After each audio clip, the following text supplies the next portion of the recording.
17 वर्ष झाले राज्यामध्ये खरं तर या कालावधीमध्ये बरेचसे प्रकल्प पूर्ण झाले. प्रत्यक्षात त्याच्यावरून वाहतूक सुरू झाली. या रस्त्याला नेमकी काय अडचण आहे की इतके वर्ष होऊ नये?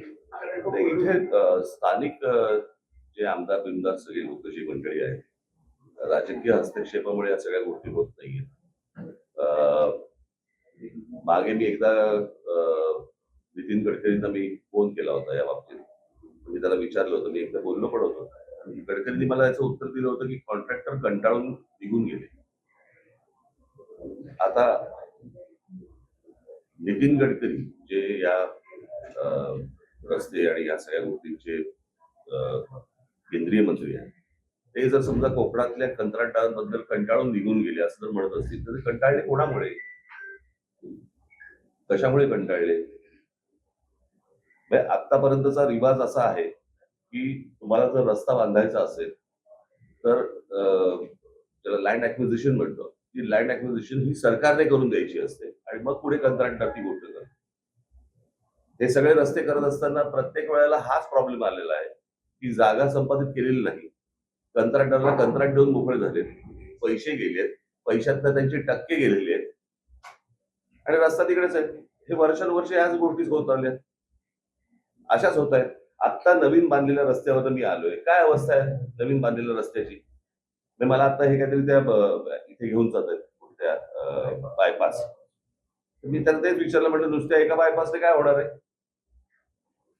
बनवलेला रस्ता, नवीन बनवलेला रस्ता हा पण जर खराब होणार असेल त्या बायपासने काय होणार आहे 2 किलोमीटरच्या?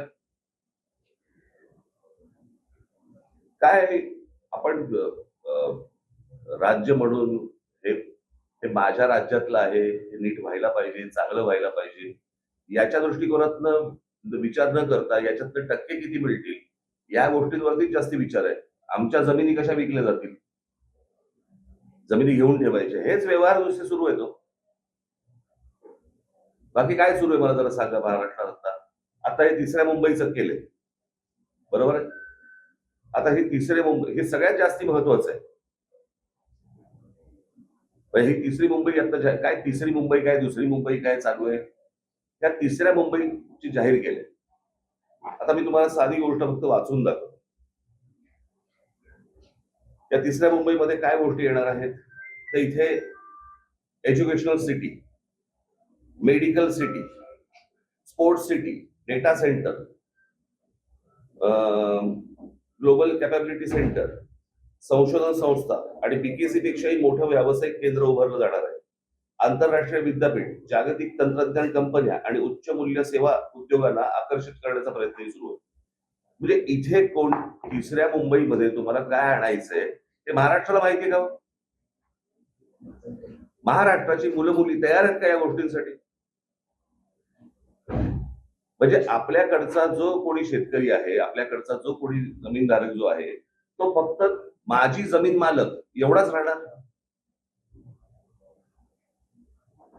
आणि त्याच्या समोर ही तिसरी मुंबई उभी राहणार, काय ह्याला काही करायचंय ते, आणि तो फक्त बघत राहणार.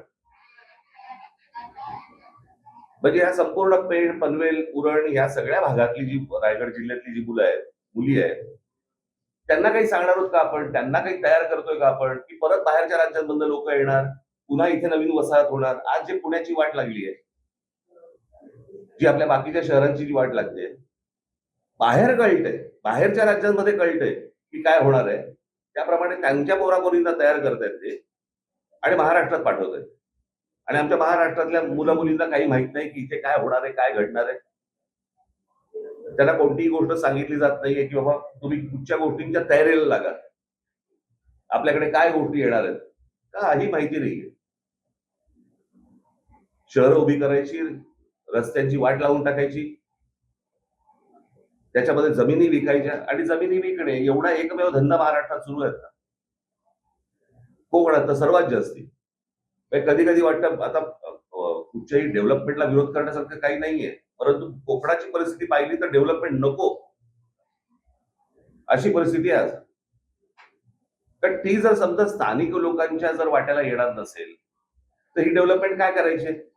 म्हणजे स्थानिकांच्या काय म्हणतो त्याला जीवावरती ह्या सगळ्या गोष्टी उभ्या करायच्या, त्यांच्याकडनं जमिनी घ्यायच्या, आणि त्यांना उद्ध्वस्त करायचं. हा जो जमीन मालक आहे हा काय करेल मला जरा सांगा ह्याच्या पुढे. त्यांची पोरं पोरी काय करतील?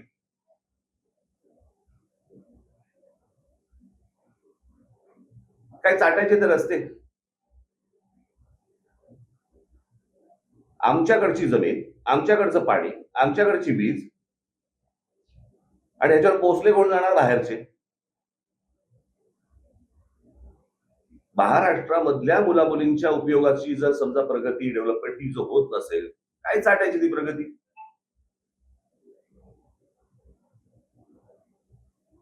हे कोणासाठी सुरू आहे?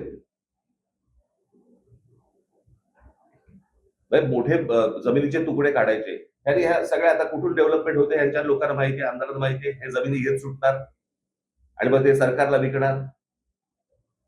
मग सरकार कोणाला तरी अजून कुठचे उद्योग अदानी बिदानी देणार, त्याच्या घशात घालणार. हेच सुरू आहे. आपण आपली पत्रकार परिषद घेत बसू. मला असं वाटतं स्थानिकांना ही गोष्ट समजणं गरजेचं आहे. त्यांनी या गोष्टींना विरोध करणं गरजेचं आहे. सगळ्या ठिकाणी नुसते आपले तटकऱ्यांची मुलगी, त्याच्यानंतर तो ठाकूरांचा मुलगा आहे, त्याच्यानंतर अजून कोणतरी, हेच सुरू आहे.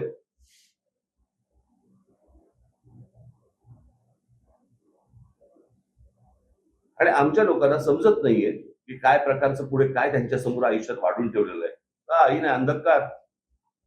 निवडणुकीच्या तोंडावरती फक्त पैसे घ्यायचे आणि काही जे काय आता पैसे वाटायचे, बस मतदान होत आहे.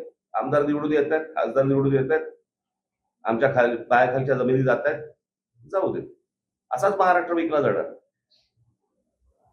सर्वाधिक उद्योग किंवा सर्वाधिक गोष्टी या रायगड आपण आता आहोत या संपूर्ण परिसरामध्ये मोठ्या प्रमाणात होताना दिसत आहे.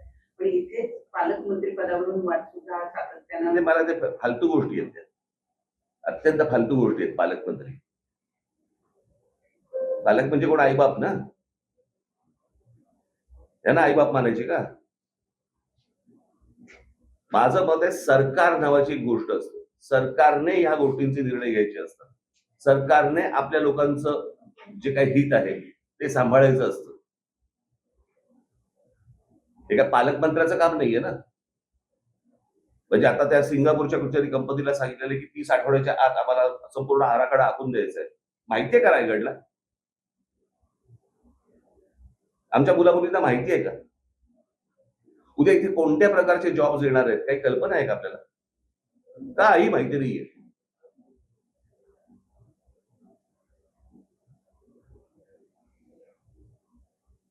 रस्ते करायचे नाहीत, उद्योग कुठचे येतात ते दाखवायचे नाहीत, सांगायचे नाहीत, सगळं लपवून ठेवायचं.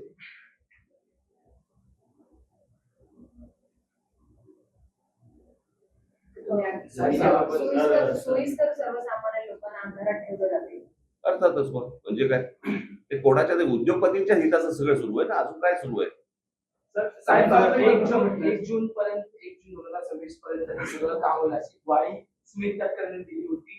मंत्री भरत गोगावले यांनी पाहणी सुद्धा केली होती. 15 वर्ष ऐकतोय ना आपण हे. किती वया झाल्या आतापर्यंत? आता ही परिस्थिती आहे की 30 आठवड्याच्या आत आम्हाला संपूर्ण आराखडा आखून द्यायचा आहे. माहितीये का रायगडला? आमच्या मुलामुलींना माहिती आहे का उद्या इथे कोणत्या प्रकारचे जॉब्स येणार आहेत? काही कल्पना आहे का आपल्याला? काही माहिती नाहीये.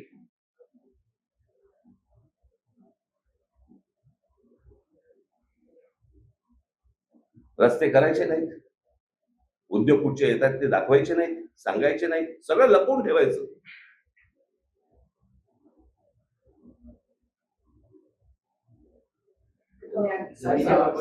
सोयीस्कर सर्वसामान्य लोकांना अंधारात ठेवलं जाते.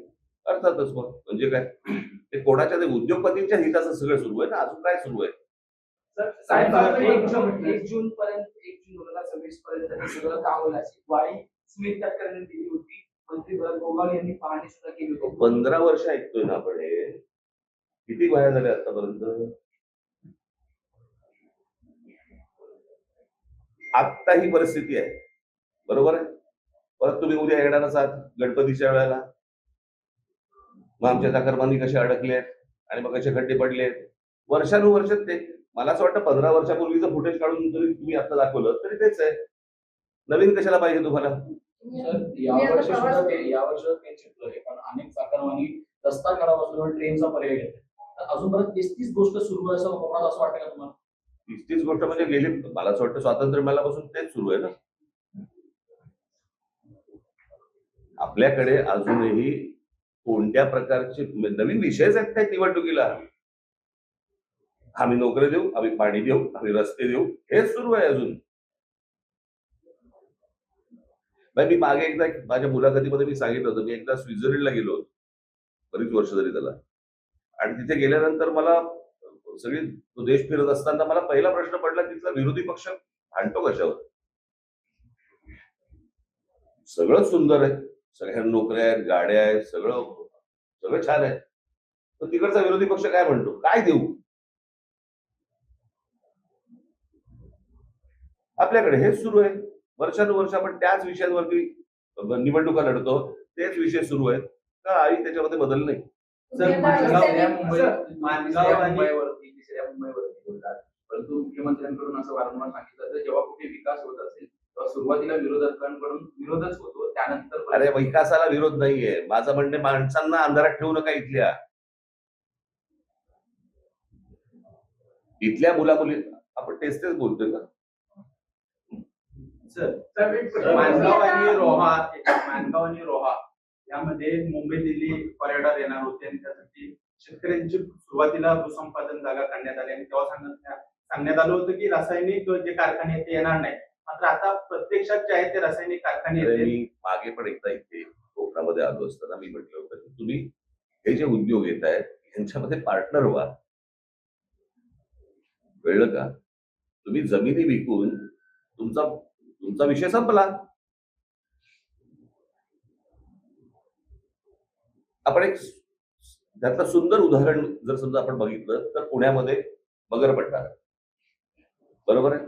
सगळे शेतकरी एकत्र आले, सगळ्या शेतकऱ्यांनी मिळून एक मोठ्या प्रकारचा एक प्रकल्प उभा केला, बरोबर आहे.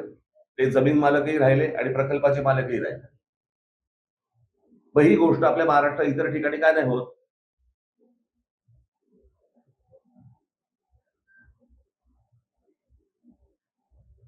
तुम्हाला कोणतरी येतं, तुम्हाला जमीन विकायला सांगतात, तुम्ही काहीतरी पैसे घेता आणि मोकळे होताय म्हणजे काय? मी अनेकदा सांगत आलेलो आहे, तुमचं अस्तित्व ही तुमची जमीन आहे.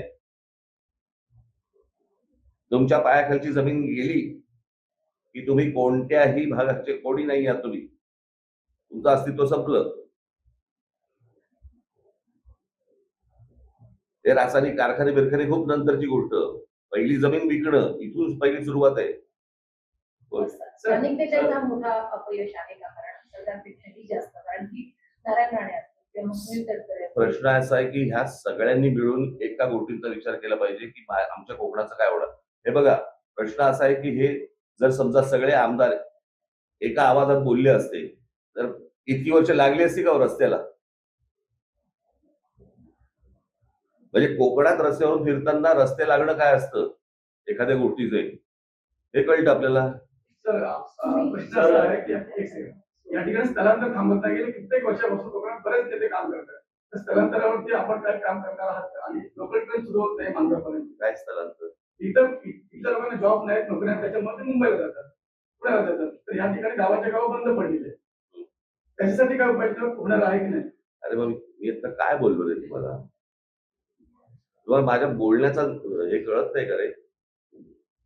की जर समजा इथे या गोष्टी येत आहेत तर तुम्हाला समजल्या पाहिजेत ना रे. तुम्ही पत्रकार आहात, तुम्ही शोधल्या पाहिजेत ना. तुम्ही लोकांचं प्रबोधन केलं पाहिजेत ना. तुम्ही स्थानिक आहात ना की नाही आहेस? स्थानिक आहेस, मग त्या गोष्टी केल्या पाहिजेत ना. लोकांना जर समजत नसेल तर ते शोधत जाणारच आहेत ना बाहेर. त्यासाठीच एमआयडीसी वगैरे असे काय प्रकल्प एमआयडीसी वगैरे, अहो एमआयडीसी कुठे घेऊन बसलाय? मी आता काय वाचून दाखवलं तुम्हाला?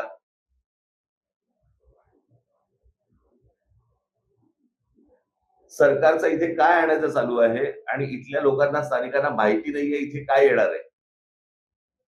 तुम्हाला कळतंय का प्रकल्प काय आहे तो? समजतंय का? तुम्ही कुठच्या एमआयडीसी जुन्या गोष्टीत राहू नका आता.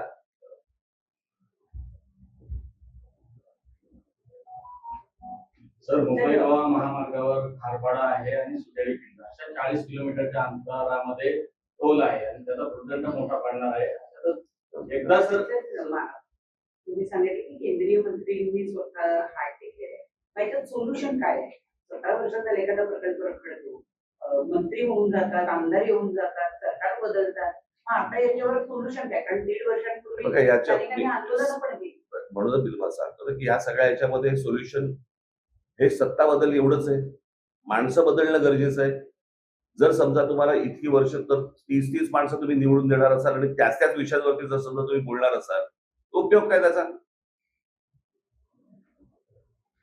जे निवडून येत आहेत ते म्हणतात ह्यांना काही फरकच पडत नाही, रस्ता चांगला करायला तर वाईट ठेवा. हे काय निवडणुकीच्या वेळेला आम्हाला निवडून देत आहेत, कोणत्या का मार्गाने असे ना. एकदा हा तुम्ही त्यांचा भ्रम तोडत नाही तोपर्यंत काहीच होणार नाही. त्यांना धक्के दिल्याशिवाय कुठेही तुम्हाला बदल आढळणार नाही. 2007 तुम्ही नाशिकचा दौरा करून आलात आणि नाशिक पुणे जो रस्ता आहे रेल्वे मार्गाचा तो बदलण्यात आलेला आहे. आता आज तिथे आंदोलनं होत आहेत, तो रस्ता बंद पाडलेला आहे. जो मूळ मार्ग आहे तोच मार्ग थेट नाशिक पुणे असाच मार्ग मला आहे. माहिती नाही, मला पाहिलं नाही. साहेब रायगड पासून ते सिंधुदुर्ग मालवण तेच नेते आणि तेच आमदार खासदार निवडून येतात. पण मागच्या निवडणुकीचं चित्र जर पाहिलं सोशल मीडियावर अनेक वेळी आले की धमकावलं जात होतं मतदारांना. जर मतदान दिलं नाही तर तुमचा निधी बंद केला जाईल आणि ह्या सगळ्या भीतीतून मतदारांनी मतदान केलं असेल. समजा निधी येतोय असं बघूया, तरी काय बदल होतोय? कोणता निधी येतोय तो बंद करायची धमकी दिली जातोय? येऊनही उपयोग नाही ना, परिस्थिती बदलते का काही? मग मतदारांनी या गोष्टींचा विचार केला पाहिजे. मतदार जोपर्यंत या गोष्टींचा विचार करत नाही तोपर्यंत काही गोष्टी घडणार नाही. असंच चालू राहणार. चला.